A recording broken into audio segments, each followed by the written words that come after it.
ఆయనకు పట్టి లేదు పిల్లలంటే, పిట్టల్లాగా పిల్లలు చచ్చిపోతుంటే పాలిటిక్స్ చేస్తున్నారు తప్ప ముఖ్యమంత్రి గారు పని చేస్తలేరు. కాబట్టి జిల్లా కలెక్టర్లను నేను రిక్వెస్ట్ చేస్తా ఉన్నాను. నిన్న నిజామాబాద్ జిల్లా కలెక్టర్ గారికి మేము మాట్లాడినాం. తక్షణమే వారు అక్కడ హోంగార్డ్ని పెడతామని చెప్పినారు. కౌన్సిలర్ ని కూడా పంపించమని మేము చెప్పినాం. అదేవిధంగా ఇప్పుడు మేము వెళ్ళొచ్చినటువంటి కుటుంబం మన చాలా పేద కుటుంబం, తండావాసులు, భూమి కూడా లేనటువంటి గిరిజన కుటుంబం. కాబట్టి స్పెషల్ కేసు కింద ఆ ఇంట్లో తల్లికి పెన్షన్ ఇవ్వవలసిందిగా మేము డిమాండ్ చేస్తా ఉన్నాం. అట్లానే చనిపోయినటువంటి బిడ్డకి ఒక సోదరుడు ఉన్నాడు. ఆ అబ్బాయికి తక్షణమే జాబ్ ఇవ్వాలని నిన్న కలెక్టర్ గారికి మేము డిమాండ్ చేసినాం. ఈ రోజు పొద్దున ఆర్డర్ రావడం కూడా జరిగింది, సంతోషం. అదేవిధంగా కాంపన్సేషన్ ఇవ్వాలని కూడా మేము డిమాండ్ చేస్తా ఉన్నాం.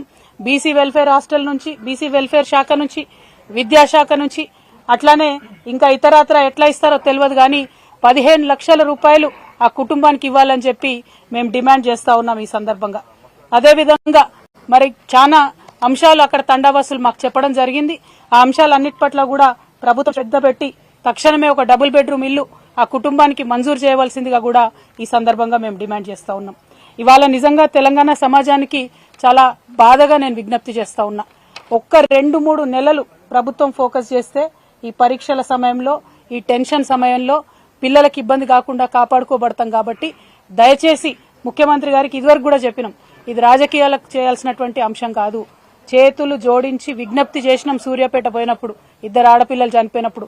మళ్లీ విజ్ఞప్తి చేస్తా ఉన్నాం ముఖ్యమంత్రి గారు, మీకు ఇది పిల్లలు పిట్టల్లాగా చచ్చిపోతా ఉన్నారు, దయచేసి శ్రద్ధ పెట్టండి. మీకు విద్యాశాఖ మంత్రి లేడంటే బాధ్యత ముఖ్యమంత్రి గారిదే ఉంటది, తక్షణమే రివ్యూ చేయండి అని మరొకసారి డిమాండ్ చేస్తూ, ఈ విద్యార్థులందరినీ కూడా వారి భవిష్యత్తుని మరి పనంగా పెట్టి పేరెంట్స్ అందరు కూడా పంపించారు. కాబట్టి ఆ హాస్టల్స్ లో పరిస్థితులు తక్షణమే మంచిగా కావాలని చెప్పి కోరుకుంటూ, దానికి మా ప్రజాప్రతినిధులు, ఇదివరకు మాజీ శాసనసభ్యులు అందరు కూడా సహకరిస్తారు. ఇక్కడ సురేందర్ అన్న నాకు తెలుసు, తను న్యూ ఇయర్ అయితే కూడా ఆఖరికి పోయి బీసీ, ఎస్సీ, ఎస్టీ వెల్ఫేర్ హాస్టల్లో సెలబ్రేట్ చేసుకున్నటువంటి వ్యక్తి. అంత ప్రేమగా తన నియోజకవర్గంలో ఉన్నటువంటి హాస్టల్స్ ని చూసుకున్నటువంటి వ్యక్తి. అదేవిధంగా మా ముజీబన్న కావచ్చు, మా వేనన్న కావచ్చు, ప్రభాకర్ రెడ్డి అన్న కావచ్చు, వీళ్ళందరూ కూడా నిరంతరం హాస్టల్స్ కు వెళ్లి చూస్తున్నటువంటి వారు. మరి వారందరికీ కూడా నేను విజ్ఞప్తి చేస్తా ఉన్నాను, మనం ప్రతిపక్షంలో ఉన్న, ప్రభుత్వంలో ఉన్న బీఆర్ఎస్ పార్టీ కార్యకర్తలం అంటే నిరంతరం ఉద్యమ నాయకులం కాబట్టి, ప్రజలతో ఉంటాం కాబట్టి, మన బాధ్యతగా ఈ ఎగ్జామ్స్ టైంలో పిల్లలకు మీరందరూ కూడా దయచేసి అండదండగా ఉండాలని చెప్పి నేను ప్రత్యేకించి విజ్ఞప్తి చేస్తూ, మరి ఇంకా ఎందుకులేనా రాజకీయం, వాళ్ళు ఎల్లారెడ్డి ఎమ్మెల్యే గారు రావడం లేదని మా జిల్లా అధ్యక్షుడు గారు గుర్తు చేస్తా ఉన్నారు. మరి యథా రాజా తదా ప్రజ అన్నట్టు ముఖ్యమంత్రి గారికి ఎన్నిసార్లు విజ్ఞప్తి చేసినా రివ్యూ చేసుకోలేదు. ఎమ్మెల్యే గారు కూడా మరి అట్లనే ఉన్నారు. ఇప్పటికన్నా కొంచెం శ్రద్ధ పెట్టండి, ఈ పరీక్షల కాలంలో పిల్లల మీద ఆలోచన చేయండి అని చెప్పి ఈ ప్రభుత్వానికి మేము రిక్వెస్ట్ చేస్తా ఉన్నాం. Thank you. జై తెలంగాణ. మోడీ గారు మా పెద్దన్న అని చెప్పి నిన్ననే ముఖ్యమంత్రి గారు అన్నారు. ఆయనకు గత ఆర్ఎస్ఎస్ రూట్స్ అన్ని కూడా గుర్తొచ్చినట్టున్నాయి. అందుకే మోడీ గారు మా పెద్దన్న అని చెప్పి ముఖ్యమంత్రి గారు అన్నారు. నిజంగా అనడానికి కనీసం కొంచెమన్నా బాధ ఉండాలి. ఎందుకంటే మొన్ననే బడ్జెట్ పెడితే ₹1 ఇవ్వలేదండి బీజేపీ. ఒక్కటంటే ₹1 కేంద్ర ప్రభుత్వం తెలంగాణకి ఇవ్వలేదు. అట్లా ₹1 ఇవ్వని వాళ్ళు పెద్దన్నలు ఎట్లయితారో ఇక మరి వాళ్ళకే తెలవాలి. పొలిటికల్ అండర్స్టాండింగ్ ఉంది కాబట్టి పెద్దన్న అన్నారని మేము అనుకుంటున్నాం. ఎందుకంటే ప్రతి చోట బీఆర్ఎస్ ను ఓడగొట్టాలి, ప్రాంతీయ పార్టీలను బొందబెట్టాలంటే బీజేపీ, కాంగ్రెస్ ఒకటైతున్నటువంటి వైఖరి ఇక్కడే కాదు దేశవ్యాప్తంగా కూడా మనం చూస్తూ ఉన్నాం. సో వాళ్ళ పొలిటికల్ అండర్స్టాండింగ్ కాబట్టి పెద్దన్న చిన్నన్న అనుకుంటా తిరుగుతున్నారు. వాళ్ళు ఎట్లన్నా తిరగండి, 2 సీట్లు ఎక్కువ గెలవండి, కానీ ప్రజలను విస్మరించకండి, ప్రజా సమస్యలను విస్మరించకండి అని మాత్రమే మేము కోరుతా ఉన్నాం.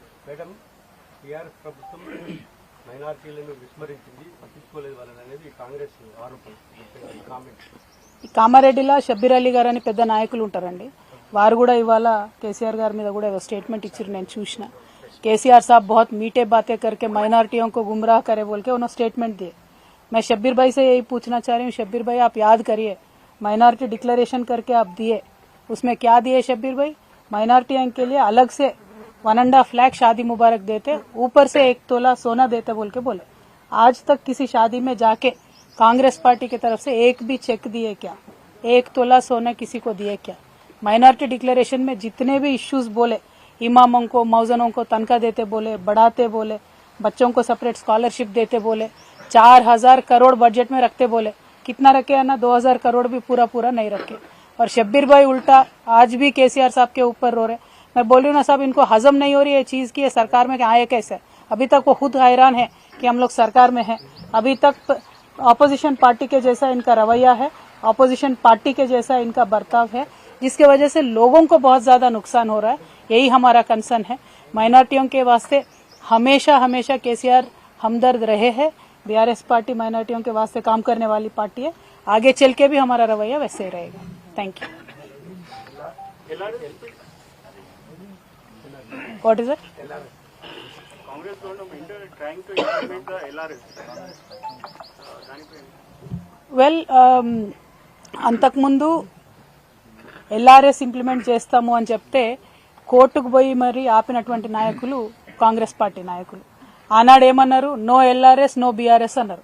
ఇవాళ మేము చెప్తా ఉన్నాము, ఎల్ఆర్ఎస్ కి మీరు జీరో అంటే డబ్బులు తీసుకోకుండా ల్యాండ్ రెగ్యులరైజేషన్ స్కీమ్ వేల సంఖ్యలో ఏవైతే అప్లికేషన్స్ ఉన్నాయో వాళ్ళకి తక్షణమే ప్రజా సౌకర్యార్థం ఎల్ఆర్ఎస్ ఇంప్లిమెంట్ చేయాలని చెప్పి మేము డిమాండ్ చేస్తా ఉన్నాం.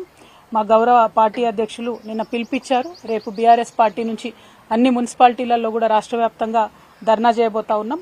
కామారెడ్డిలో ఉన్న మన 3 మున్సిపాలిటీస్ కలుపుకుంటే కామారెడ్డి జిల్లాలో మనకు 21,000 అప్లికేషన్లు ఎల్ఆర్ఎస్ కోసం పెండింగ్ లో ఉన్నాయి. ఆ 21,000 అప్లికేషన్స్ కూడా తక్షణమే పరిష్కరించాలని, అసలు ₹1 కూడా ప్రజల దగ్గర తీసుకోకుండా పరిష్కరించాలని మేము ఈ ప్రభుత్వాన్ని డిమాండ్ చేస్తా ఉన్నాం.